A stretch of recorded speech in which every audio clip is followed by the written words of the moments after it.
بتعرفوا اني بعت الريد ماجيك استرا، وبعد تعب وصبر طويل الحمد لله اليوم واخيرا وصل الوحش الايباد البرو الام 5. وبرايكم هل فعلا كان القرار يستحق؟ خلونا نفتح الكرتونة لاول مرة مع بعض ونشوف العظمة، ومنقول بسم الله وما شاء الله.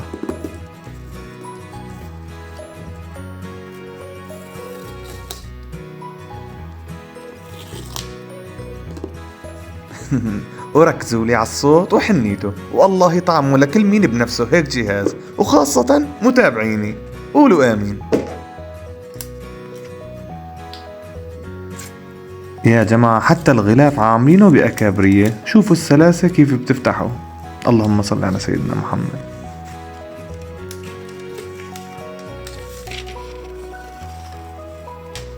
وهي الاسطورة ظهر ومنقول يا رب ومنشغل.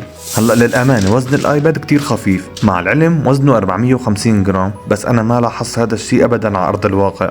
وانتو كتبولي بالتعليقات ليش وشو السبب اني الايباد بتحسه خفيف. وهي نحافة الجهاز او سماكته، وهي لحالها موضوع تاني شباب.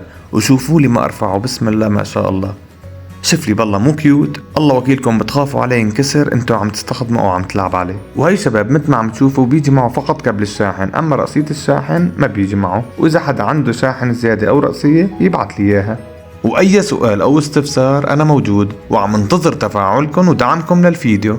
وبإذن الله القادم راح يكون أجمل شباب، والله يرزقكم أحلى من هذا الآيباد وأفضل منه. السلام عليكم.